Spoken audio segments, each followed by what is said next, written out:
أعوذ بالله من الشيطان الرجيم. ولا تنفع الشفاعة عنده إلا لمن أذن له حتى إذا فزع عن قلوبهم قالوا ماذا قال ربكم قالوا الحق وهو العلي الكبير. قل من يرزقكم من السماء والأرض قل الله وإنا أو إياكم لعلى هدى أو في ضلال مبين. قل لا تسألون عما أجرمنا ولا نسأل عما تعملون. قل يجمع بيننا ربنا ثم يفتح بيننا بالحق وهو الفتاح العليم. قل أروني الذين ألحقتم به شركاء كلا بل هو الله العزيز الحكيم. وما أرسلناك إلا كافة للناس بشيرا ونذيرا ولكن أكثر الناس لا يعلمون. ويقولون متى هذا الوعد إن كنتم صادقين. قل لكم ميعاد يوم لا تستأخرون عنه ساعة ولا تستقدمون. وقال الذين كفروا لن نؤمن بهذا القرآن ولا بالذي بين يديه ولو ترى إذ الظالمون موقوفون عند ربهم يرجع بعضهم إلى بعض القول يقول الذين استضعفوا للذين استكبروا لولا أنتم لكنا مؤمنين. قال الذين استكبروا للذين استضعفوا أنحن صددناكم عن الهدى بعد إذ جاءكم بل كنتم مجرمين. وقال الذين استضعفوا للذين استكبروا بل مكر الليل والنهار إذ تأمروننا أن نكفر بالله ونجعل له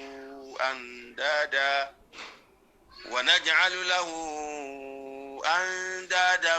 وأسروا الندامة لما رأوا العذاب وجعلنا الأغلال في أعناق الذين كفروا هل يجزون إلا ما كانوا يعملون. إن الحمد لله نحمده ونستعينه ونستغفره ونستهديه ونعوذ بالله من شرور أنفسنا وسيئات أعمالنا. من يهده الله فلا مضل له ومن يضلل فلا هادي له. وأشهد أن لا إله إلا الله وحده لا شريك له وأشهد أن سيدنا ونبينا وشفيعنا وقدوتنا محمدا صلى الله عليه وسلم عبد الله ورسوله صلى الله عليه وعلى آله وصحابه أجمعين. أمسينا على فطرة الإسلام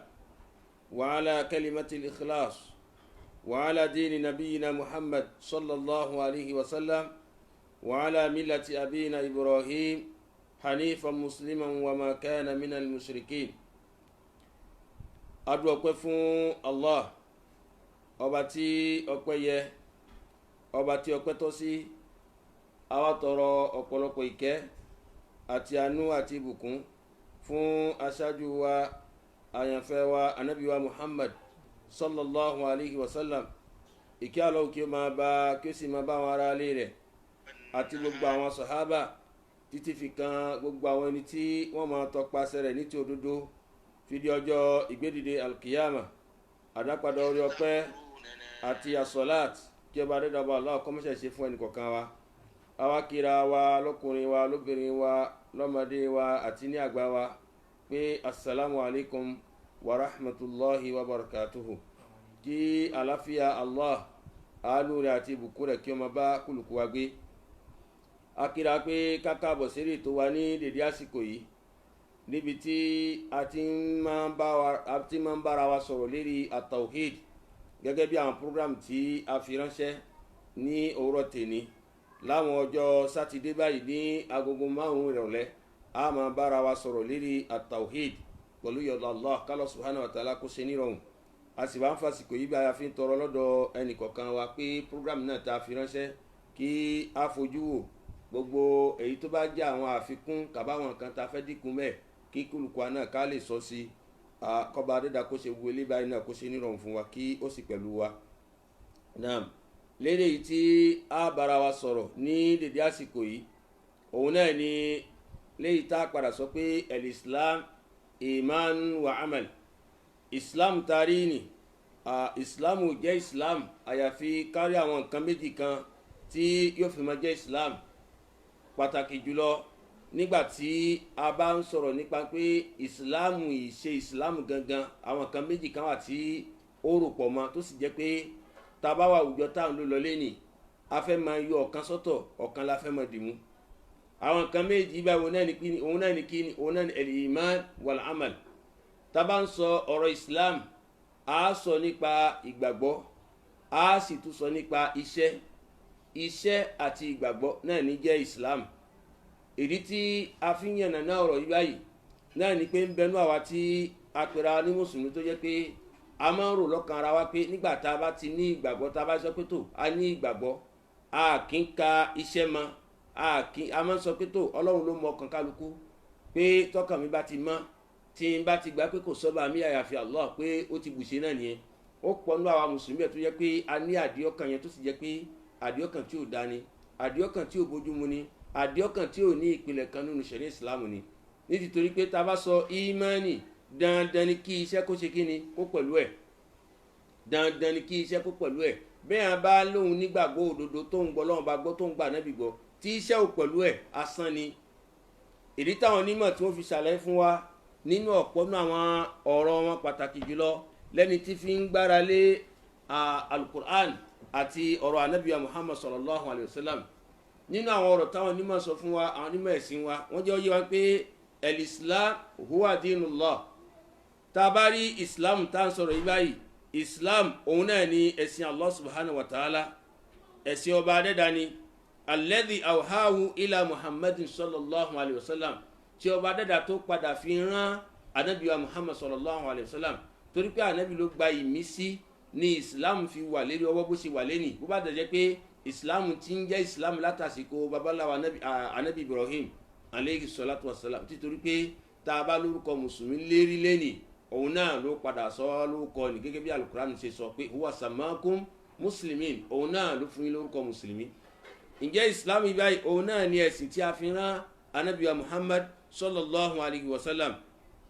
Eré ẹ̀ náà ni anabiya Muhammad sallallahu alayhi wa sallam ló sì ṣiṣẹ́ sí. Anabiya ṣiṣẹ́ pẹ̀lú ìgbàgbọ́ wa amal àti iṣẹ́ àwọn kan méjì báyìí la anabi fi ṣiṣẹ́. Tabasi wa ń sọ pé el-iman ìgbàgbọ́ ni ń tá fi ṣàpèjúwe rẹ̀ òun náà ni el-akida òun náà ni àdìọ́kàn.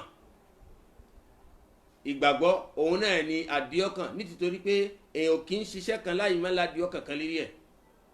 Náà lẹ́fi rí pé àwọn ẹlòmíì tẹ́ bá sọ̀rọ̀ ẹ̀sìn fún wọn pé gba Islam yóò lóun ò tí wà convinced òun ò tí ní conviction náà ni pé òun ò tí ní àdìọ́kàn náà ò tí jókòó.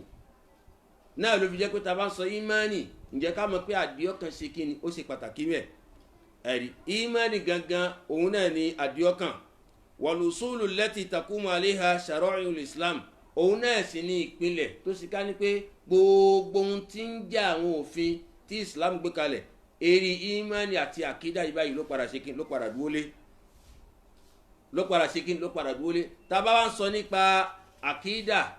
kàbí à ń sọ nípa imani tá à ń sọ̀rọ̀ rẹ̀ àwọn onímọ̀ àwájọ yìí wá pé el àkídà ìhun táwọn ń pè ní àkídà òun náà ni hiya at-tasdiq bi shay náà ni pé ká gbà kan gbọ́ ká ní ìgbàgbọ́ nípa kíkí náà ká gbàgbọ́ kó wá látọkàn wá pé àgbà kan yìí báyìí gbọ́. Wal jazm bihi duna shak ká sì wá dúró lérí ẹ̀ láì má níyè méjì kankan lérí ẹ̀ kéèyàn gbà kan náà gbọ́ kó sì má níyè méjì kankan lérí ẹ̀ kí èméjì kankan kó má ṣe kíni kó má wà lọ́kàn rẹ̀ eléyìí náà ni túmọ̀ sí ìmánì gangan lára dán nǹkan àkọ́kọ́ náà ni kíni náà ni ìmánì òun náà sì ní ìpìlẹ̀ ẹ̀sìn òun náà ní sí ìpìlẹ̀ Islam ohun tó jẹ́ nǹkan kejì òun náà ni kíni òun náà ni al-amal òun náà ni iṣẹ́ tá a fi lè sọ pé Islam dúró ó yàtọ̀ sí àwọn òpó Islam tá à ń sọ o eléyìí báyìí ní nǹkan àwọn nǹkan méjì tí ó kójọ sínú Islam tí Islam fi máa jẹ́ Islam láṣàlẹ̀ fara wa tí ó rìn lọ bá kíni ó rìn lọ bá tawhid ǹjẹ́ tá a bá wá ń sọ nípa iṣẹ́ nìkan gan lára ni pé yumathil ash-sharia òun náà ni ó máa dúró sharia Islam láwọn òfin tí Islam gbé kalẹ̀ wal furu' allati tu'tabar imtidad lil iman wal aqida òun náà sì ni àwọn ẹ̀ka tá a bá sọ pé Islam ni imani àti iṣẹ́ ó túmọ̀ sí pé bàbá wa rí imani èyí tó wá jẹ́ àwọn ẹ̀ka rẹ̀ òun náà ni kíni òun náà ni iṣẹ́ ní gangan lára òun náà wà ní sharia Islam tó yẹ pé tá a bá fẹ́ ṣiṣẹ́ òfin kan láfi ṣiṣẹ́ náà tá a bá fẹ́ kírun òfin kan láfi kí tá a bá fẹ́ gbàwẹ̀ òfin kan láfi gbà tá a bá fẹ́ yan zaka òfin kan láfi yan zaka náà tá a bá fẹ́ ṣe ájì òfin kan láfi ṣe dán gbogbo àwọn òfin ni tó dé àwọn iṣẹ́ nìmọ́lẹ̀ òun náà ní kíni òun náà ló kóra jọ síbi iṣẹ́ tá à ń ju rẹ̀ fara wa. àwọn onímọ̀ wa jẹ́ ìwà pé wal iman pé ẹ̀ wá rí ìgbàgbọ́ imani wal amal àti iṣẹ́ pé kíṣẹ́ kó pẹ̀lú ẹ̀ tàbí ká tẹ̀ sọ pé ẹ̀lẹ́ àkídà ká tẹ̀ sọ pé àkídà pẹ̀lú kíni pẹ̀lú ṣẹ̀ríà àwọn méjì wọ́n padà sopọ̀ mára wọn ni a lè mú ọ̀kan ká fọ̀kan lẹ̀ a lè mọ́lé kejì ká fà kọ́kọ́ lẹ̀ a sì lè má kọ́kọ́ ká fẹ́ kejì lẹ̀ méjèèjì yóò máa bára wọn lọ ni tó sì ká ní pé bí a ṣe lè ya igi sọ́tọ̀ sí èso tí ń so bá a ṣe lè ya igi sọ́tọ̀ sí èso tí ń so bẹ́ẹ̀ náà la lè ya ìmánì sí iṣẹ́ náà ni pé bàbá sọ Islam nǹkan méjì náà ni ó padà yọ mẹ́ náà ni kíni ìmánì lẹ́yìn ìmánì òun náà ni kíni òun náà ni iṣẹ́ a lè sọ Islam ká wá sọ iṣẹ́ nìkan ká dùn ọkàn mọ́ sí a sì lè sọ Islam ká sàdùn ọkàn kí iṣẹ́ mọ́ sí o lè lóhun nígbàgbọ́ pé òun gbọ́ lọ́wọ́ bá gbọ́ òun sì gbà pé Islam náà lẹ̀sìn kó má wá kírun kó má gbàwẹ̀ kó má yan zaka kó má ṣàwọn kan ni àdánù ni o sì lè wá sọ pé òun ṣe Islam kó má wà ládìí ọkàn kó má gbọ́ lọ́wọ́ bá gbọ́ kó má gbà nábì gbọ́ kó má ní àkídà kó wá lóhun kírun kó wá lóhun gbàwẹ̀ kó wá lóhun yan zaka èyí nìyẹn gan la kò wúlò ó túmọ̀ sí pé méjèèjì ni ó ṣe kí ni ó gbọ́dọ̀ wà pọ̀pọ̀ lára wọn ni bí a ṣe lè ya èso sí igi rẹ̀ bẹ́ẹ̀ náà la lè ya ìmánì sí iṣẹ́ méjèèjì ó wà pọ̀ ni náà ni pé lápèjúwe tá a bá mú igi ọsàn a padà rí pé ká tó lè máa pe igi ní igi ọsàn ní ń so la fi ń pè ní igi ọsàn igi tí bá wá ń so ọ̀gẹ̀dẹ̀ a pè ní igi ọ̀gẹ̀dẹ̀ a lè wá ya ọ̀gẹ̀dẹ̀ sọ́tọ̀ sí igi tí ń so torí pé tẹ bá gbé igi ọ̀gẹ̀dẹ̀ kò lè so manga kò lè so ọsàn kò lè so nǹkan míì èso tí máa ń so náà ni ó padà so ó túmọ̀ sí pé àwọn nǹkan méjì báyìí a lè yà wọ́n méjèèjì ó wà pọ̀pọ̀ lára wọn ni méjèèjì ó ṣe kí ó wà pọ̀pọ̀ lára wọn ni náà ló fi túmọ̀ sí pé tẹ bá wò dáadáa àwọn onímọ̀ jẹ́ ọyọ́ wa pé aw irtibatu musabbabat bil asbab náà ni pé bí ihun tí ń jẹ́ sábàbí bó ṣe dìrọ̀ mọ́ ihun tí ó ń fà ihun tó ṣe sábàbí bó ṣe dìrọ̀ mọ́ ohun tí ń fà bẹ́ẹ̀ náà ni iṣẹ́ àti ìmánì ó sopọ̀ mọ́ra wọn tá fi máa sọ̀rọ̀ Islam látara bẹ́ẹ̀ àwọn onímọ̀ wọ́n padà fi yé wa pé náà lẹ́fi rí pé bẹ́ẹ̀ bá wọnú alukur'an bá alukur'an bá ń sọ̀rọ̀ nípa ìmánì yóò padà fi ṣẹ́fi pẹ̀lú ẹ̀ bó bá ń sọ ìmánì yóò padà máa fi ṣẹ́fi pẹ̀lú ẹ̀ náà ni pé ẹ lè ní ìmánì kẹ ní ẹni ìgbàgbọ́ òdodo kẹ ní àdìọ́kàn pé ẹ gbọ́ lọ́wọ́n bá gbọ́ ẹ gbà náà bì gbọ́ kẹ mọ́ wá ṣiṣẹ́ lápèjúwe tá a bá wọnú àwọn àyá alukur'an tó wá ẹ rí ní àpèjúwe ni o tá a bá lọ wọnú súrọ́tù al-Baqara àyá 25 alukur'an sọ fún wa pé wabashiril ladhina amanu wa amilu salihat anna lahum jannatin tajri min tahtiha al-anhar pé ìrẹ́ ànábì wa bashiril ladhina amanu wá fún àwọn ẹni tí wọ́n jẹ́ àwọn tó nígbàgbọ́ òdodo tó ń gbọ́ Ọlọ́run bá gbọ́ wá fún wọn ní ròdùnú wá fún àwọn olùgbàgbọ́ òdodo tó ń gbọ́ Ọlọ́run bá gbọ́ wá fún wọn ní ròdùnú àwọn olùgbàgbọ́ òdodo wa amilu salihat tí wọ́n sì ń ṣiṣẹ́ dáadáa ẹ rí i pé bá a bá ti pèèyàn lólùgbàgbọ́ òdodo kò tún yẹ pé ká tún mọ sọ nípa iṣẹ́ rẹ̀ mọ́ eléyìí túmọ̀ sí pé bí ó ṣe jẹ́ pé a lè jẹ́ mùsùlùmí láì má níṣẹ́ tá a máa ṣe tá a fi jẹ́ mùsùlùmí náà làlùkùránì fi máa ń pa ìmánì pọ̀ mọ́ṣẹ́ kò ní sọ ìmánì kó mọ́ múṣẹ́ wá gẹ́gẹ́ bá ṣe nínú ayé bíi pé wa bashiril ladhina amanu fáwọn olùgbàgbọ́ òdodo fún wọn ní ròdùnú wa amilu salihat àwọn olùgbàgbọ́ òdodo tó ṣe ká ní pé wọ́n tún ṣiṣẹ́ dáadáa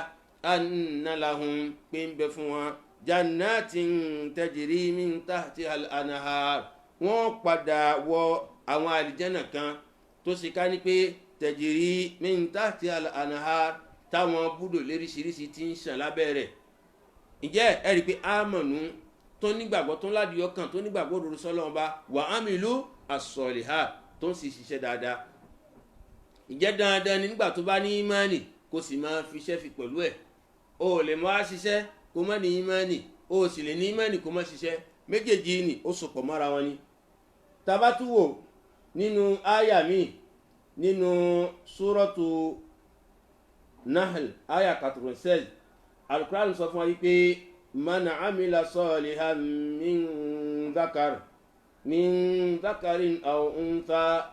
وهو مؤمن فلنحيينه حياة طيبة ولنجزينهم أجرهم بأحسن ما كانوا يعملون. القرآن sọ pé من عمل صالحا pé ẹnikẹ́ni tí bá ń ṣiṣẹ́ dáadáa min dhakar ìṣiṣẹ́ ọkùnrin ni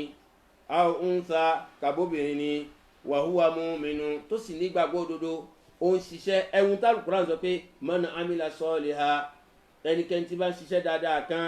lẹ́yìn ìgbà tí ń ṣiṣẹ́ dáadáa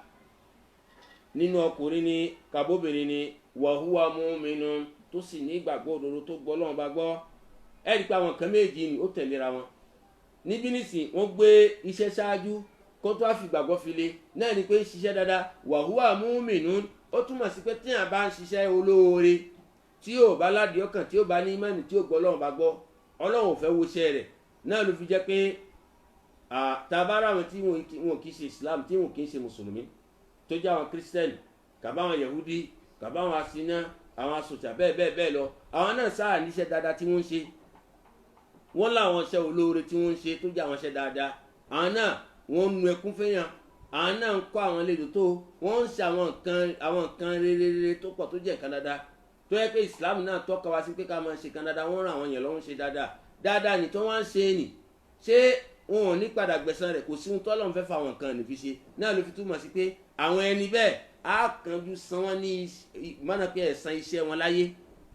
á kánjú san wọ́n ní ẹ̀san iṣẹ́ wọn láyé tó lè jẹ́ kó tó bá dàlù kí ọmọ wọn ò ní lè máa retí nǹkan kan wájú Ọlọ́run wa ṣùgbọ́n àwọn olùgbàgbọ́ òdodo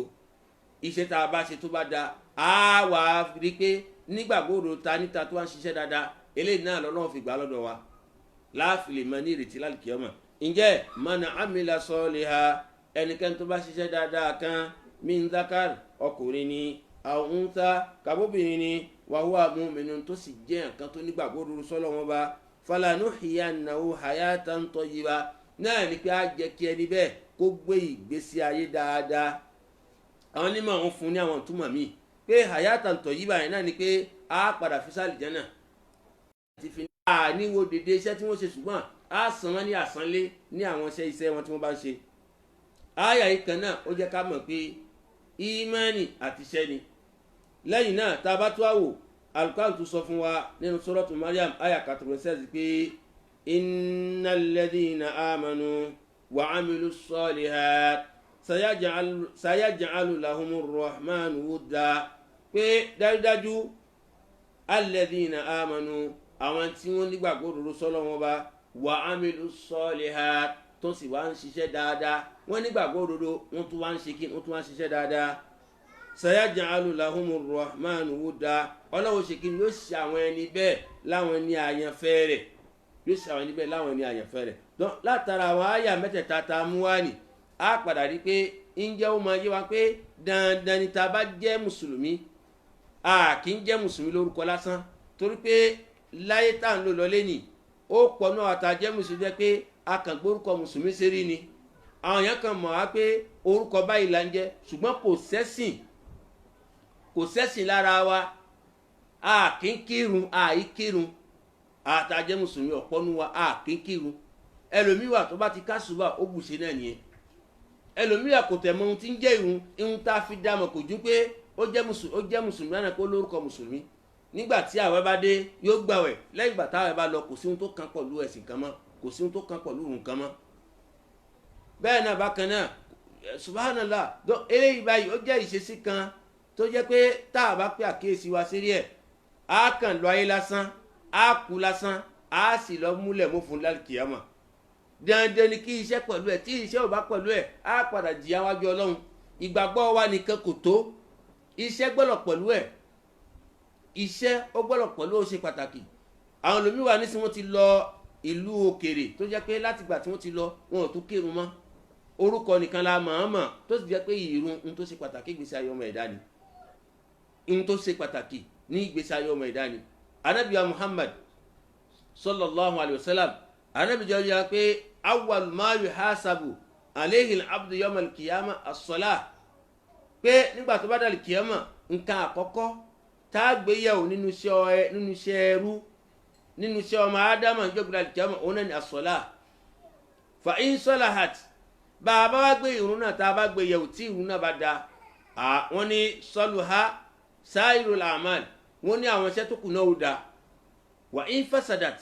tí ìrun ní tá a bá gbé yẹ̀wò tí ò bá da wọ́n ní fasada al-a'mal sairul a'mal pé àwọn iṣẹ́ rẹ̀ tó kù náà ló ṣe kí ni ó padà bàjẹ́ tí ò ní jèrè iwájú ọlọ́run kí ni túmọ̀ sí náà ni pé ìrun òun náà ni irinṣẹ́ tó yẹ pé tó bá ti kó nínú iṣẹ́ wa kò gbọ́dọ̀ pé kò sáǹfààní kan mẹ́ mọ́ kò ṣe kí ni kò sáǹfààní kan mẹ́ gẹ́gẹ́ bí lápèjúwe tá a bá mú èdè ènìyàn lápá èdè ènìyàn ṣe kí ni èdè ènìyàn lápá ó lérí ó lẹ́sẹ̀ ó nímú ó lẹ́nu ó létí ó ní gbogbo àwọn nǹkan tó kù láwọn eríkè ara tá a rí àtàwọn eríkè ara míì tá a rí ti ń bẹ lára wa ǹjẹ́ àyíkan á wà mẹ́ tá a mà lọ́kàn ọkàn tí lọ ti ń bọ̀ tó jẹ́ kẹ́ wa tó jẹ́ pé òun máa mì yóò máa lọ mọ̀ bọ̀ pì tí ó máa tarí ẹ̀jẹ̀ lọ yóò máa gba ẹ̀jẹ̀ yóò máa tarí ẹ̀ yóò máa gba ẹ̀jẹ̀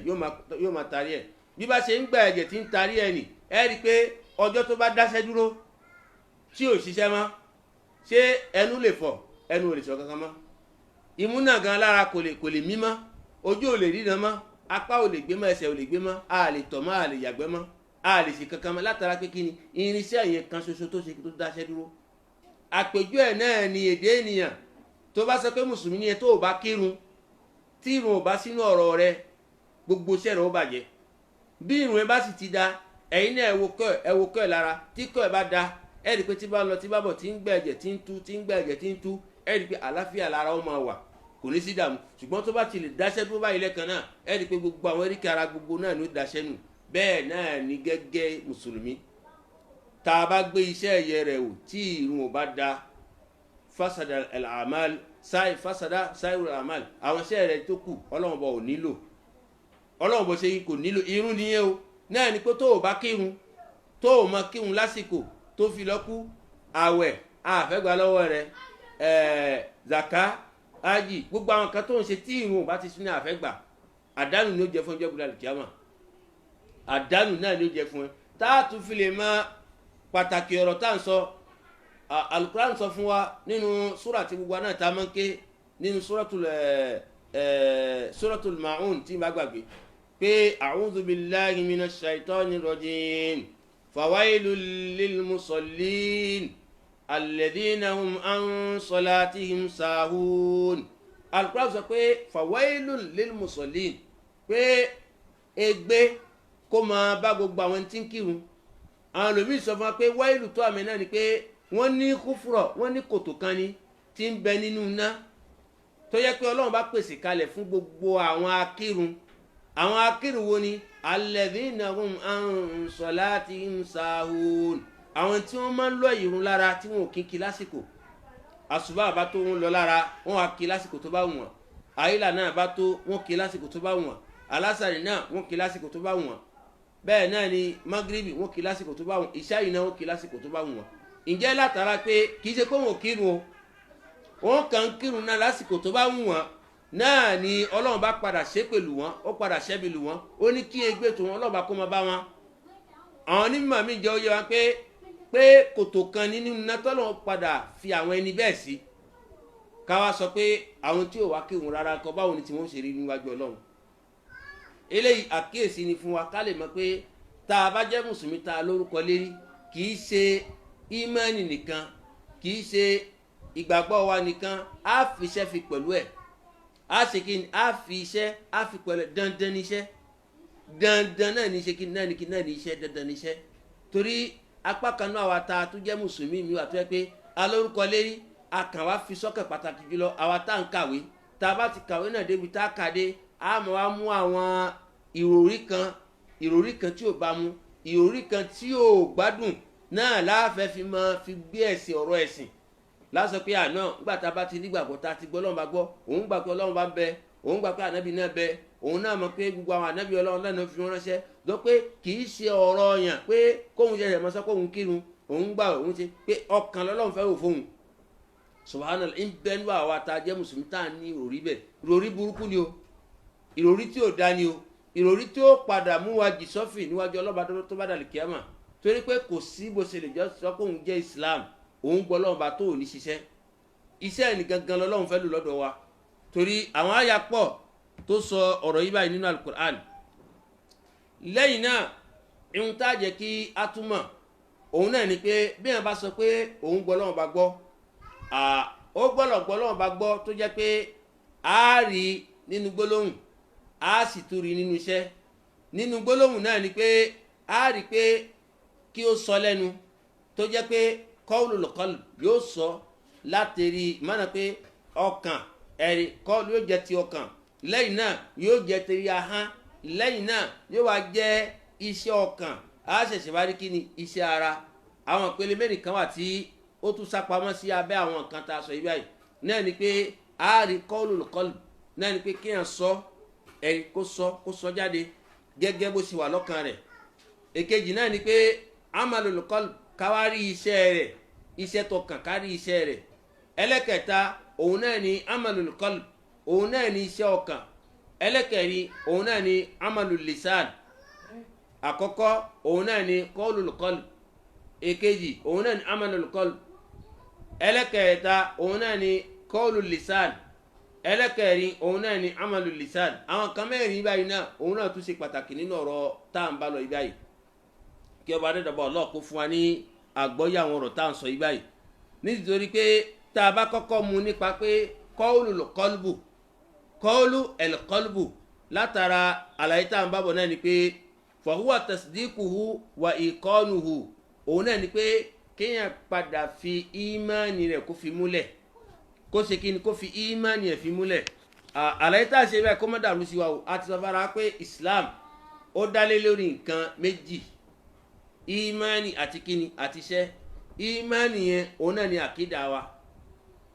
iṣẹ́ yẹn òun náà ni àwọn òfin tí Islam gbé kalẹ̀ tó jẹ́ àwọn iṣẹ́ tí Islam ní ká ṣe àwọn méjì yẹn dandan làwọn méjì dandan ni níṣẹ́ látara àwọn méjì yẹn àwọn onímọ̀ wọ́n tún wá kẹ́ lójú náà lè ta fẹ́ ṣàlàyé pé a rí qawlul qalbu a rí amalul qalbu a rí qawlul lisan a sì rí amalul lisan òun náà ni amalul jawari tábà sọ nípa qawlul qalbu tó jẹ́ nǹkan àkọ́kọ́ òun náà ni pé kí ni ká gba Ọlọ́run bá gbọ́ ká sì gba ànábì gbọ́ kó wá wà bẹ́ẹ̀ lọ́kàn wa kò tí ì kẹ́pẹ́ awíjáde torí pé kíyàn tó lè sọ pé òun gba ìsìlámù òun gbọ́ Ọlọ́run bá gbọ́ yóò kọ́kọ́ rí bákan lọ́kàn fún náà yóò kọ́kọ́ ráyè jókòó sí lọ́kàn náà lẹ́yìn ìgbà tó bá ráyè jókòó sí lọ́kàn ẹ rí i pé ahọ́n wa wí náà ni yóò fi di ẹni tó gba ìsìlámù ahọ́n wa ṣe kí ni ahọ́n wa wí jáde ahọ́n ṣe kí ni ahọ́n yóò wí jáde lẹ́yìn náà lẹ́yìn pé ahọ́n wí jáde á padà wá rí i pé nínú iṣẹ́ ọ̀hún tó lù ẹ̀ wá ń ṣe àmọ̀rí amalùkọ́bù báwo ló ṣe wá rí lọ́kàn rẹ̀ náà ní iṣẹ́ tí fi ń ṣe yóò fi máa dá bó ṣe wá rí lọ́kàn rẹ̀ náà ní iṣẹ́ tí fi ń ṣe yóò fi máa dá ẹlẹ́kẹ̀rin náà ni pé ń ta wá ń ṣe níṣẹ́ nísìn yóò máa jẹ́rìí bí ó ṣe wà lọ́kàn wa ǹjẹ́ ti àkọ́kọ́ tá a mọ̀ ní kọ́ọ̀lù tó jẹ́ ọ̀rọ̀ ọkàn òun náà ni pé kó wà lọ́kàn wa pé ọlọ́run bọba àṣọ ni kò sọ́ba mí àyàfo òun nìkan anábìyà Muhammad sọ̀rọ̀sá òjíṣẹ́ Allah ni òun ló sì ní ká kírun òun ló ní ká gbààwẹ̀ òun ló ní ká yan zaka kó rí bẹ́ẹ̀ lọ́kàn wa gẹ́gẹ́ bó ṣe wá nínú alukur'an nínú suratu Zumar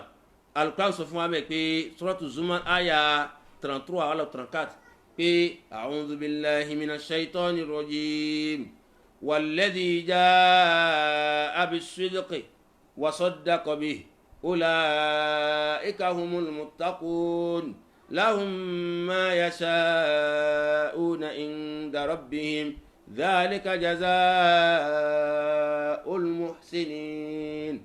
Al-Qur'an sọ fún wa yìí pé walladhi jaa bis-sidqi pé ẹni tí ó padà gbé òdodo wá àṣíríkù tó àmì àwọn onímọ̀jẹ́ ó yà pé wàhùwà al-Qur'an pé ẹni tó gbé òdodo wá tálẹ́ gbé òdodo wá bá wa òun náà ní anabiya Muhammad sallallahu alayhi wa sallam kódà àwọn lòmíì wọ́n túmọ̀ ọ̀rọ̀ yìí báyìí lérí kíni lérí jámù pé walladhina ja'u bis-sidqi pé àwọn tí wọ́n gbé òdodo wá bá wa wa saddaqa bihi tí wọ́n sì gbàgbọ́ náà ní pé anabiya Muhammad sallallahu alayhi wa sallam ó gbé al-Qur'an wá wa saddaqa bihi ó sì tún wàsọ́dàkọ̀ bí ó sì wá gbàgbọ́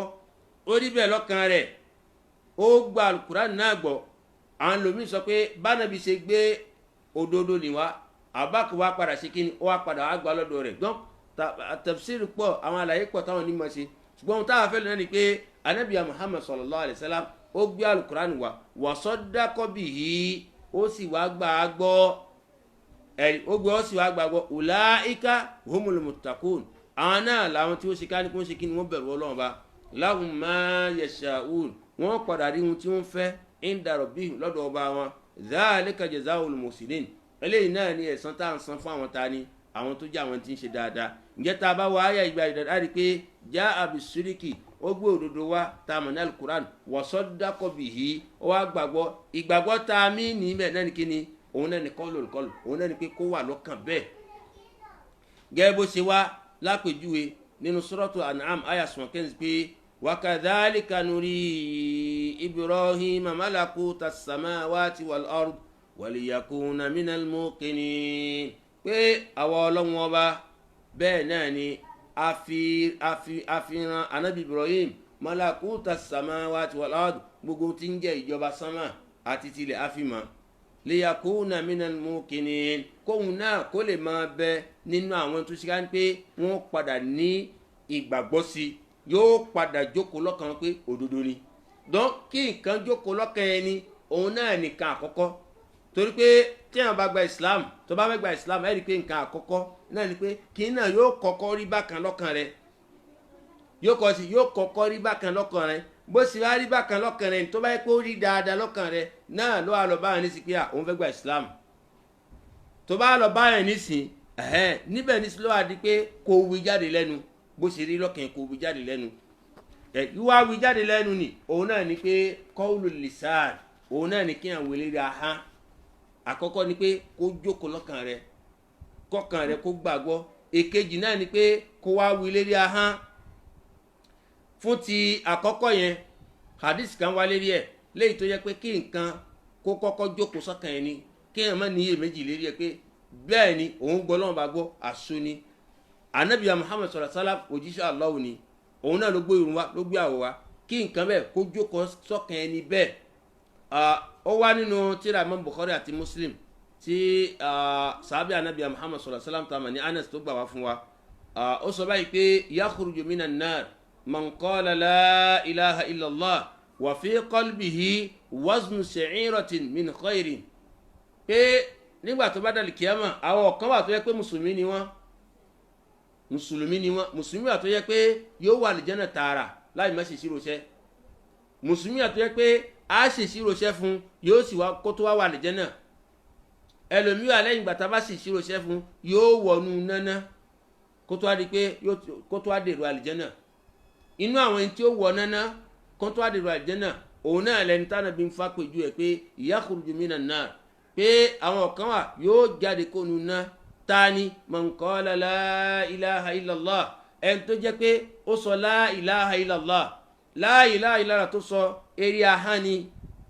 ń sọ lé ahán ṣé ó wá dọ́gba mọ́ bó ṣe wà lọ́kàn rẹ̀ Ànábì sọ pé wa fi qalbihi waznu sha'iratin min khayr tó bá jẹ́ pé ó kéré bíi kíní kóró wàṣẹ́ ó kéré bíi kóró wàṣẹ́ tí ń bẹ lọ́kàn rẹ̀ ní dáadáa ó kéré bíi kóró wàṣẹ́ tí ń bẹ lọ́kàn rẹ̀ ní dáadáa tí bá ń bẹ lọ́kàn rẹ̀ bẹ́ẹ̀ tó kéré bíi kóró wàṣẹ́ tí ń bẹ lọ́kàn rẹ̀ pé yóò padà ṣe kíni yóò padà jáde kónú náà Ànábì sọ bẹ́ẹ̀ fún wa sallallahu alayhi wa sallam ìyẹn tó túmọ̀ sí náà ni pé àkọ́kọ́ ni pé kí nǹkan kó jókòó lọ́kàn yẹn ni èkejì tá a bá fẹ́ sọ náà ni pé qawlu lisan òun náà ni kí yẹn awi lérí ahán ẹni tó fẹ́ gba Islam yóò kọ́kọ́ jókòó sí lọ́kàn náà kó tó àlọ́ báyìí pé tó òun fẹ́ gba Islam kí yẹn wá awi lérí ahán wa huwa an-nutqu bi-shahadatayn òun náà ni ká sọ la ilaha illallah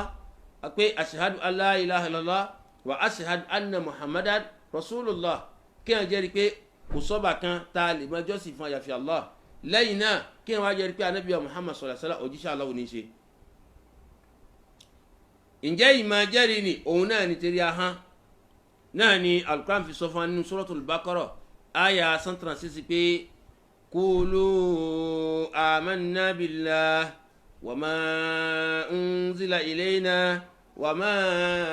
unzila ila Ibrahim wa Ismail wa Ishaq wa Yaquba wal asbat وما أوتي موسى وعيسى وما أوتي النبيون من ربهم لا نفرق بين أحد منهم ونحن له مسلمون Al-Qur'an sọ fún wa pé kúlú ẹ máa sọ amanna agbọ́lọ́wọ́n bá gbọ́ amanna billah agbọ́lọ́wọ́n bá gbọ́ wa ma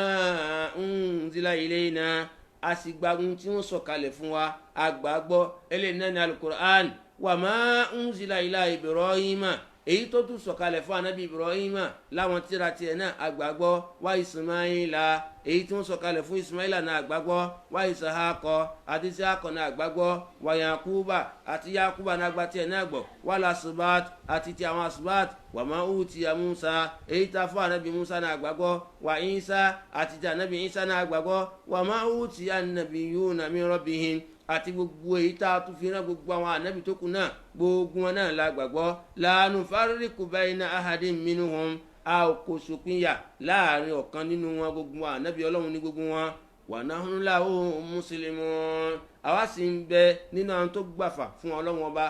tó ṣe kí ni tó jọwọ́ jọsẹ̀lẹ̀ fún ọlọ́run ọba nínú àyà ìbáyìí ẹ rí i pé qulu amanna ẹ sọ pé amanna agbọ́n náà bá gbọ́ náà ní qawlu lisan ó ṣe pàtàkì tí a bá gba Islam yóò wí lẹ́nu àánà tá a jẹ́ mùsùlùmí nígbà míì nígbà tí ṣákù tí ròyìnròyìn tí bá ń ṣẹlẹ̀ sí wa níbi ìgbàgbọ́ wa kí lànàbí ní ká mọ̀ sọ sallallahu alaihi wasallam ànàbí ní ká mọ̀ ṣe tardid la ilaha illallah la ilaha illallah tó bá ti rí pé tó wàhálà ti fẹ́ máa bọ́kàn rẹ níbi ìgbàgbọ́ rẹ ó ti fẹ́ máa jẹ́ kí iyèméjì kó máa wà lọ́kàn rẹ pé tó ṣé ànàbí náà sọ́lọ́run náà ló sì fi ránṣẹ́ parce que àṣetán yóò fẹ́ máa ṣiṣẹ́ ni ó máa ṣe tajdid liman ó máa ṣe tẹ̀rẹ̀dẹ́dì kẹ́límátù láìlá kẹ́límátù ṣàhádà ó máa ṣe tẹ̀rẹ̀dẹ́dì láti lè fi lérò yúrò yá ṣètọ́nù jìnnà. ǹjẹ́ èyí tó jẹ́ kejì náà ni pé qawlu lisan káwé lẹ́nu èyí nìyẹn kò sì tí wàá tó kò tí ì ṣe kí ni kò tí ì wàá tó kó tó lè di pé a wá sọ ti ẹlẹ́kẹ̀ẹ́ta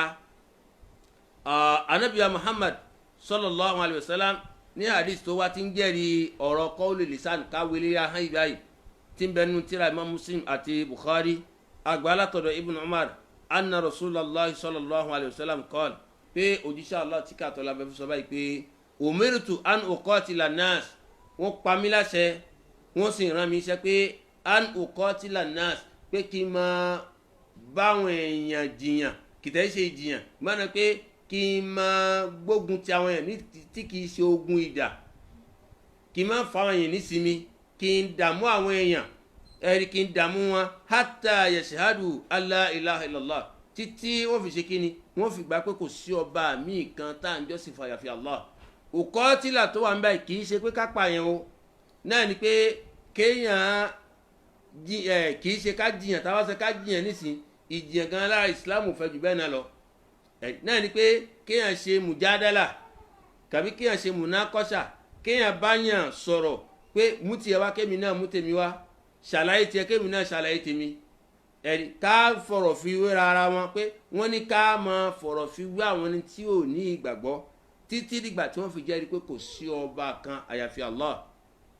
wa anna muhammadan rasulullah tí wọ́n tún fi àgbà pé dáadájú anabiya muhammad sallallahu alayhi wa sallam òjíṣẹ́ Ọlọ́hun ní ṣe wa yuqimu ssalah tí wọ́n sì máa kírun wa yutu zaka tí wọ́n sì máa yan zaka wọn fa idha fa'alu tó bá ti wá ṣe gbogbo eléyìí báyìí dhalika asamu minni dima'ahum wa amwalahum illa bihaqqil islam wa hisabuhum ala Allah náà ni pé ńgbà tó bá ti jẹ́rìí pé kò sọ́ba mi àfi Allah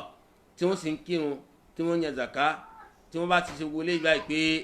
ẹ̀jẹ̀ wọn ó ti di èèwọ̀ wọn ò tún lè jẹni tá a pa mọ́ ẹ̀jẹ̀ wọn ti di èèwọ̀ fún wa bákan náà àwọn dúkìá wọn a lè fọwọ́ kàn wọ́n mọ́ ó ti di èèwọ̀ fún wa àyàfi lérí èyí tó bá jẹ́ gbọ̀nà ẹ̀tọ́ Islam tó bá wùwà tó bá nítorí pé Islam téèyàn kan bá pààyàn ká ṣe kí ni ká pa bẹ́ẹ̀ náà bí àwọn kan bá sì jalè ká ṣe kí ni ká gé lọ dán tó bá lọ fọwọ́ kankan oníní dán kó ń lò fún Islam fún ẹ wa hisahum ala Allah èyí tó wá jẹ́ ìṣirò iṣẹ́ wọn yóò máa bẹ̀ lọ láàrin wọn sí Ọlọ́run bá wọn. donc kí la fẹ́ lónìí hadith báyìí náà ni pé umirtu an uqatila nasa hatta yashhadu alla títí wọ́n fi wí lẹ́nu pé kò sọ́ba mi àyàfi Allah subhanahu wa ta'ala. ǹjẹ́ èyí tó jẹ́ ẹlẹ́kejì nìyẹn náà ni qawlu lisan káwé lérí ahọ́n gẹ́gẹ́ bí àsìkò èyí tó wá ń jẹ́ ẹlẹ́kẹta òun náà ni amalul qalb iṣẹ́ ọkàn qawlul qalbi yẹn òun yàtọ̀ sí amalul qalb qawlul qalbi léyìí tó jẹ́ àkọ́kọ́ tá a sọ òun náà ni pé kí ọkàn kó gbà kan bẹ́ẹ̀ gbọ́ kó ní àdíọ́kàn pé bẹ́ẹ̀ ni pé kò sọ́lọ́run bá àyàfi Allah anabiya Muhammad sallallahu alaihi wasallam òjíṣẹ́ Ọlọ́run bá ní lẹ́yìn náà qawlul lisan kó wá wí lérí ahọ́n pé la ilaha illallah ìpele kejì ni ìpele kẹta amalul qalb òun náà ní iṣẹ́ ọkàn iṣẹ́ òní wa ń tọkàn wá báwo ló ṣe rí lọ́kàn iṣẹ́ tó ń ṣe báwo ló ṣe rí lọ́kàn òun náà ní ikhlas òun náà ní àníyàn tí ó máa ṣe fi ṣiṣẹ́ ó ṣe pàtàkì torí pé tó bá fẹ́ ṣiṣẹ́ ó kọ́kọ́ láníyàn kan lérí ẹ̀ nínú pé káníyàn náà da kàbí kó má da náà ló fi jẹ́ pé gbogbo ìgbà tí wọ́n bá fẹ́ ṣiṣẹ́ kan ó gbọ́dọ̀ máa ní ikhlas lérí iṣẹ́ tí bá ń ṣe ikhlas ò bá sí nínú iṣẹ́ rẹ kò sí ohun tọ́lọ́ bá fi ṣe àwọn nǹkan méjì kan wà táwọn onímọ̀ tí wọ́n tọ́ka fún wa nígbà tá a bá fẹ́ ṣiṣẹ́ náà ni alákọ̀ọ́kọ́ òun náà ni el-ikhlas kí a sọ Ọlọ́run bá láṣọ ká má fẹ́ pa kàn mí pọ̀ kàbí ká má fẹ́ pẹ̀lú mí pọ̀ kàbí ká má fẹ́ pa àǹfààní kan táwa ń wá kàbí ẹ̀yìn kan táwa ń wá kàbí ipò kan táwa ń wá kàbí àpọ́nlé kan táwa ká má papọ̀ mọ́ iṣẹ́ tá à ń ṣe ká má papọ̀ mọ́ àníyàn ká má jẹ́ kí ó gbérí àníyàn wa ẹlẹ́kejì náà ni pé kí el-mutaba ká wá jẹ́ kí iṣẹ́ ẹnì kó ṣe déédéé ẹni tá a fi rán kó ṣe déédéé bí ẹni tá a fi rán bóun náà ṣe ṣe òun náà ni anabiya Muhammad sallallahu alayhi wa sallam. ǹjẹ́ ibi ìpele kẹta ibà tó jẹ́ amalul qalbi òun náà ni àníyàn gbọ́dọ̀ máa da lérí iṣẹ́ tá a bá ń ṣe àníyàn wa gbọ́dọ̀ máa da lérí iṣẹ́ tí a bá ń ṣe a sì gbọ́dọ̀ máa ní ikhlas a gbọ́dọ̀ máa ṣiṣẹ́ náà pẹ̀lú ìfẹ́ pé Ọlọ́run ló ní ká kírun ká máa wá kírun náà pẹ̀lú àníyàn tó dá pé mò ń kí nítorí ti Allah kó sì rí bẹ́ẹ̀ lọ́kàn rẹ kó máa kí nítorí ti Allah kó sì máa fi ìfẹ́ fi kí kó máa fi ìdùnnú fi kí kó máa jẹ́ pé tipátipá ló fi ń ṣe torí pé tó bá ń ṣe tipátipá ó túmọ̀ sí pé ọkàn rẹ kò ṣe kí ni kò mọ́ lédè kan tí ó ń ṣe inú ẹ̀ náà ni tabalo nínú alukur'an nínú suratu al-An'am aya 52 alukur'an sọ fún wa pé wala tatrudil ladhina yad'una rabbahum bil ghadati wal 'ashiyyi yuriduna wajhah ما عليك من حسابهم من شيء وما من حسابك عليهم من شيء فتطردهم فتكون من الظالمين.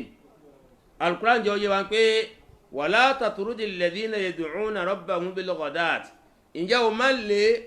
أن تسكاني كي يدعون ربهم بالغداة والعشي تيمون كيري الله باما لو ورو أتنيرو لي مالي وكل دوري aya yìí báyìí ó sọ̀kalẹ̀ nígbà tí anabiya Muhammad sallallahu alaihi wasallam tó wà pẹ̀lú àwọn sahaba lásìkò náà agbára ò sí fáwọn sahaba ọ̀lẹ ni wọ́n àwọn tó jẹ́ àwọn ọ̀lẹ láwùjọ ni wọ́n wọn kì í ṣe olówó wọn kì í ṣe ẹni iyì pàtàkì kan jù bẹ́ẹ̀ lọ láwùjọ ǹjẹ́ wọ́n sì wá bẹ náà tó gbà fàfà nàbí Muhammad sallallahu alayhi wa sallam ẹ̀ wá rí àwọn èèkàn àwọn ọlọ́lá àwọn ẹni yìí tó jẹ́ àwọn gèfèrí wọ́n bá nàbí Muhammad sallallahu alayhi wa sallam pé ìrẹ́ ànábì tó bá ń fẹ́ pé ká máa jókòó tì ọ́ ká máa wá gbọ́ ọ̀rọ̀ rẹ gẹ́gẹ́ bí àwọn tó jókòó tì ọ́ tí wọ́n ti ń gbọ́ ọ̀rọ̀ rẹ àwa rí pé tálákà lásán ni wọ́n lé wọn kó lọ́dọ̀ rẹ kó níbi tó ń jókòó sí tó bá ti lé wọn kó lára rẹ àwa tá a já àwẹ̀ kàn tá a lágbára tá a níyì láwùjọ tẹnu wa tó kálé tó kóde a máa jókòó pẹ̀lú rẹ̀ ó ti wá wúyẹ́ lọ́kà ànábì náà pé tó àwọn eléyìí báyìí tóun bá lé àwọn sàábé tóun ní kí wọ́n jókòó síbi kan náà kóun gba àlejò àwọn eléyìí báyìí kí wọ́n lè fi gba Islam ànábì ó ti wúyẹ́ bẹ́ẹ̀ lọ́kàn fànábì láyà bá sọ̀kalẹ̀ pé wàlá tatrudil ladhina yad'una rabbahum bil ghadat pé àwọn tó sì ká ní pé wọ́n ń pe Ọlọ́run bá wọ́n á bẹ́ẹ̀ kíkà ṣùgbà bẹ́ẹ̀ náà bákan náà wọ́n là ń ṣí bó bá sì dìrọ̀lẹ́ náà àwọn ohun ti rọ̀lẹ́ náà wọ́n tún ṣe wọ́n kí yuriduna wajha wọn ò ṣe lé báyìí ní tìtorí afẹ́fẹ́ ayé kan wọn ò ṣe ní láti lè fi rójú re tìrẹ ànábì o yuriduna wajha Allah wọn ò ṣe ní tìtorí Ọlọ́run wọn ò ṣe pẹ̀lú kíni pẹ̀lú ikhlas wọn ò ṣe pẹ̀lú kíni pẹ̀lú mahabba wọn ò ṣe pẹ̀lú kíni àwọn mọ̀ pé àwọn padà gba ẹ̀san lọ́dọ̀ Allah subhanahu wa ta'ala òun náà ní kíni òun náà ní amalul qalb ọkàn wọn mọ́ sí nǹkan tí wọ́n ṣe Ọlọ́run pé àkíyèsí ànábì pé ma alayka min hisabihim min shay pé n tó jẹ mọ́ ìṣirò ṣẹ́ wọn bí ọ̀rọ̀ wọn ṣe rí wájú Ọlọ́run bá kò sí ohun tó kàn wá ànábì mẹ́ náà ni pé bí wọ́n ṣe padà wà àlìjẹ́nà kò kàn wá ànábì mẹ́ wa ma min hisabika alayhim min shay bí wà ànábì náà bí wọ́n náà ó ṣe dèrò àlìjẹ́nà kò sí ohun tó kàn wọn náà mẹ́ fataturudahum báwo ló ṣe wálé wọn báwo ló ṣe wálé àwọn ẹni bẹ́ẹ̀ àwọn tó yẹ kó ń ṣiṣẹ́ nítorí tọ́lọ́run ọba fatakuna mina zalimin ó wá padà wá bọ́ sí inú ìjọ àwọn alábòsí kò sì yẹ kí ìrà ànábì kó rí bẹ́ẹ̀ fún wọn tó Ọlọ́run kọ fánábì kí la fi á lò mí báyìí náà ni pé yuriduna wajha wọ́n ń ṣe ní tìtorí ti Allah subhanahu wa ta'ala tó eléyìí báyìí péré kẹta òun náà ni amalul qalbu iṣẹ́ wa ó gbọ́dọ̀ da iṣẹ́ wa gbọ́dọ̀ da àwọn àyà míì tún pọ̀ tí ó sọ̀rọ̀ yìí báyìí èyí tó á jẹ́ ẹlẹ́kẹ̀ẹ́rí ń bẹ̀ òun náà ni kíni òun náà ni amalul lisan òun náà ni amalul lisan òun náà ni iṣẹ́ ahọ́n àwọn onímọ̀jọ́ wa pé fahuwa al-amalu alladhi la yu'adda illa bihi katilawatul Qur'an wasairi al-adhkar min at-tasbih wat-tahmid wat-takbir wad-du'a pé iṣẹ́ ahọ́n náà ni gbogbo ohun tá à ń fa ahọ́n fi ṣe tó yẹ pé a lè fi kankan fi ṣe àyàfi ahọ́n wa òun náà ni ká máa ka al-Qur'an ká máa ṣe àwọn azkar ká máa ṣàfọ̀mọ́ Ọlọ́run Ọba ká máa dúpẹ́ fún ká máa ṣe gbólóhùn la ilaha illallah ká máa ṣàdúà ká máa tọrọ àforíjì láwọn iṣẹ́ bẹ́ẹ̀ gẹ́gẹ́ bí al-Qur'an ṣe sọ nínú Suratul Fatir àyà 29 pé innal ladhina yatluna kitaballah wa aqamus salah wa anfaqu mimma razaqnahum sirran wa alaniyah yarjuna tijaratan lan tabur pé dájú àwọn tó ṣe ká ní pé yatluna kitaballah wọ́n ń ka al-Qur'an wa aqamus salah wọ́n sì ń gbèrú dúró lásìkò wa anfaqu mimma razaqnahum sirra wọ́n sì ń ná nínú ta pèsè fún wọn wọ́n ná ní kọ̀kọ̀ wa alaniya wọ́n sì ná ní gbagba yarjuna tijaratan lan tabur kò sí ìran kankan tí wọ́n fẹ́ tìbá ṣe pé wọ́n fẹ́ máa ṣòwò kan wọ́n fẹ́ máa bọ́lọ́run bá ṣòwò kan tí wọ́n ní pàdánù wọ́n bọ́lọ́run bá ṣòwò kan tí wọ́n ní ṣe kíni tí wọ́n kò ní pàdánù òwò náà tá a bá wọ̀ báyìí pé yatluna kitaballah wọ́n ka al-Qur'an Ọlọ́run bá eléyìí náà ni iṣẹ́ tá a máa fi ahọ́n fi ṣe àwọn onímọ̀ aṣàlẹ̀ fa pé èyí tó wá jẹ́ ti kẹyìn tí ń jẹ́ ẹlẹ́kẹ̀ẹ́rin òun náà ni amalul jawari káwá rí pé ìmánì wa ìgbàgbọ́ wa káwá rí iṣẹ́ rẹ̀ lára wa káwá rí iṣẹ́ rẹ̀ ní kíni lára wa òun náà ní gẹ́gẹ́ bí pé ká fẹ́ kírun ká dúró fi kí ká lọ rùkú ká ṣe sùjúd ká rìn lọ sí mọ́sálásí ká ṣàlàlá kí bẹ́ẹ̀ lọ láwọn iṣẹ́ tó jẹ́ pé a gbọ́dọ̀ máa ṣe pẹ̀lú oríkèé ara wa kàbí ká ṣe jihad bẹ́ẹ̀ lọ gẹ́gẹ́ bí Al-Qur'an náà ṣe sọ pé hafizu ala salawati was salatil wusta wa qumu lillahi qanitin pé ẹ ṣàmójútó àwọn ìrun yín o was salatil wusta pàtàkì jùlọ ìrun tó jẹ́ ìrun àárín ìyàpẹ̀nu sì wà láàrin àwọn onímọ̀ pé ìrun la gbà lérò mẹ́ẹ̀ ṣùgbọ́n tá a bá wà àbálọ̀ ìrun asiri ni pé kí ẹ ṣàmójútó rẹ̀ wa qumu lillahi qanitin kẹ́ẹ̀sì dúró ní ti òdodo pẹ̀lú Allah. Naam, eléyìí náà ni àwọn àlàyé ní wọ̀nba ṣókí tá a fẹ́ ṣe lérí ọ̀rọ̀ yìí báyìí tí a mẹ́nubà ní ìrọ̀lẹ́ tèmi. Allah subhanahu wa ta'ala kó fún wa ní àgbọ́yé jù báyìí lọ tí a tún fún mọ́ tẹ̀síwájú ní ìgbà míì, torí a padà mú ọ̀rọ̀ àwọn onímọ̀ wá lérí àwọn nǹkan kọ̀ọ̀kan tí a mú wá fara wa ní wọ̀nba ṣókí. Gbogbo àwa tí a bá ní ìbéèrè náà ni, torí pé àkókò náà ti lọ. Gbogbo àwa tí a bá ní ìbéèrè kí a pè wọlé lérí nọ́mbà tí a fi máa ń gba ìbéèrè tí ń jẹ́ 97 81 65 56 97 81 65 56, tàbí nọ́mbà kejì tí a tún fi pè wọlé nídìí àsìkò yìí, òun náà ni nọ́mbà 94 42 naam 94 42 00 64 naam 94 42 00 64. fún àwa tí a bá fẹ́ pè wọlé, a lè pè lé WhatsApp, a sì lè pè ní appel direct lé àwọn nìmẹ́wò méjì báyìí. Gbogbo àwa tá a bá ní ìbéèrè naam tí a fi mọ retí ìbéèrè gẹ́gẹ́ bí ọ̀rọ̀ tí a ṣe àlàyé ní ìrọ̀lẹ́ tèmi, òun náà ni pé Islam wa ó dálé lórí nǹkan méjì tí a gbọ́dọ̀ yọ ọ̀kan sọ́tọ̀ ká fọ̀kànlẹ̀. òun náà ìmánì àti kíni àti iṣẹ́, méjèèjì ni ó parapọ̀ ni. A lè rí ìmánì ká má rí iṣẹ́. lẹ́yìn náà níbi Islam báyìí, níbi ìmánì àti iṣẹ́ báyìí, àwọn kan mẹ́rin kan wá yọ mẹ́. òun náà ni alákọ̀ọ́kọ́, òun náà ni qaulul qalbi, òun náà ni kí a gbọ́ lọ́wọ́ bá gbọ́ sínú ọkàn wa, mọ́nà pé kí ìgbàgbọ́ náà kó dé sọ́kàn, kí a ní conviction kó dé sọ́kàn. ẹlẹ́kẹ̀jì náà ni pé ká wá wí lérí ahọ́n. ẹlẹ́kẹ̀ẹ́ta náà ni pé ìmọ̀ wí lérí ahọ́n ni ọ̀tọ̀, ká wá iṣẹ́ náà, iṣẹ́ tá a bá fẹ́ ṣe nísìn tí ó máa jẹ́rìí la ilaha illallah wa, ká rí pé àníyàn dáadáa la fẹ́ fi ṣe ni pé amalul qalbi, òun náà ni pé báwo lọ́kàn wá ṣe lérí iṣẹ́ tá a fẹ́ ṣe náà, ká fi ikhlas fi ṣe. ẹlẹ́kẹ̀rin náà ni pé kí iṣẹ́ náà kó wá yọ nínú kíni, nínú ara wa, kárí lára wa. torí pé tí wọ́n bá sọ pé òun jẹ́ mùsùlùmí nísìn, òun kúrẹ́ mùsùlùmí ò kírun, irun tó ń kí náà láàfin mọ́ pé mùsùlùmí ni ẹ́.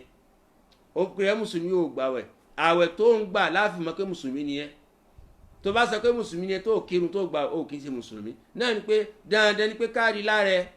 lápèjúwe nísìn, ẹ rí i pé àwọn kan wà tí wọ́n ń pe àdàpè kan mọ́ra wọn, pé lápè àwọn olóyún sọ pé sálàfí làwọn, àwọn olóyún sọ pé asárì làwọn, àwọn olóyún sọ pé súfì làwọn, àwọn olóyún sọ pé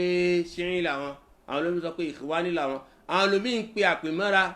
tí iṣẹ́ ẹni òṣìṣẹ́ lára wọn. àwọn olómi ń pe àpè mọ́ra tí iṣẹ́ ẹni òṣìṣẹ́ lára, tó yẹ pé ìmọ̀ pe àpè mọ́ra ni èyí nìyẹn àdádálẹ̀ níná. ṣùgbọ́n iṣẹ́ tó ń ṣe, ìwà tó ń wù, lápèjúwe tá a bá sọ ahlùsúnà wàlìjàmá, ahlùsúnà wàlìjàmá, ahlùsúnà wàlìjàmá kì í ṣe orúkọ tí a máa ń gbélé rí, kì í ṣe orúkọ tó ṣẹ̀ṣẹ̀ gbélé pé ahlùsúnà wàlìjàmá ni mí o, mo ti fàrùgbọ́n lẹ̀, mo ti gé ṣòkòtò mi, àbùṣe ti kò tí. èyí nìyẹn, èyí tó hàn nìyẹn. ṣùgbọ́n èyí tá a fi mọ́ ká iṣẹ́ tó ń ṣe, báwo ló ń kírun gbà, báwo ló ń gbàwẹ̀ gbà, láti lè mọ̀ pé eléyìí báyìí ó gbá súnà mu. nídùn ìrun rẹ, báwo ló ń kírun, wá rí i pé òun fi ìrun rẹ ó fi jọ tànábì. ànábì ni sallu kama ra'aytumuni usalli, ìwọ náà wá ń kírun gẹ́gẹ́ bá ànábì ṣe ní ká ṣe kí ni ká kí. eléyìí báyìí ń tẹ̀lé súnà. ó wá ń gbàwẹ̀ gẹ́gẹ́ bá ànábì ṣe ní ká gbàwẹ̀, ń tẹ̀lé súnà. ó wá ń ṣe ájì gẹ́gẹ́ bá ànábì ṣe ní ká ṣe, ń tẹ̀lé súnà. tó iṣẹ́ rẹ láfi mọ̀ pé onísúnà nìyẹn, kì í ṣe tẹ̀rí ahán, kì í ṣe tẹ̀rí ahán. náà ọ̀pọ̀ nù àwa náà tí a jẹ́ mùsùlùmí tó yẹ pé à ń pàpè mọ́ra súnà, tó yẹ pé ìwà burúkú níbẹ̀ lọ́wọ́ wa. àwọn ẹlòmíì sì wà tó yẹ pé wọn ò pè àpè mọ́ra, ìwà wọn sì tún da ju àwa tí à ń pè àpè mọ́ra lọ. dọ́yìn ìpè àpè mọ́ra kọ́ la fẹ́ lò, tí ìbá ṣe kíni, tí ìbá ṣe iṣẹ́ tí kálukú bá ń ṣe. iṣẹ́ tó ń ṣe náà ni ó júwe irúfẹ́ èèyàn tó bá jẹ́. lápèjúwe ní sinimá bá rí yàn kan gẹ́gẹ́ bí àwọn obìnrin tó máa ń lọ chọ́ọ̀chì, ẹ rí i pé wọ́n ní ìmúra wọn tí wọ́n máa ń wọ̀ táwọn náà máa ń borí.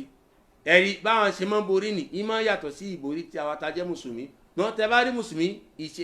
ìwọ̀sí mùsùlùmí tó jóbìnrin, ẹ mọ̀ pé mùsùlùmí lélẹ́yìí.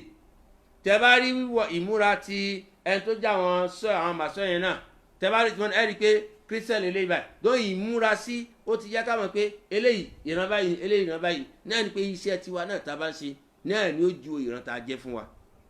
tó bá yẹ pé onísùnà lóòótọ́ yóò ju ẹ̀, tó bá yẹ pé sáláfí lóòótọ́ ìwà tó ń wù náà ni ó ju ẹ̀. eléyìí ni ó ṣe pàtàkì fún ẹnì kọ̀ọ̀kan wa. Allah subhanahu wa ta'ala kó fún wa ní àgbọ́yé jù báyìí lọ. tí ìbéèrè bá sí náà níbi tí a dá ètò tòní dúró sí ni tí a tún fi máa pàdé nígbà míì lọ́jọ́ mi ọjọ́ rẹ̀.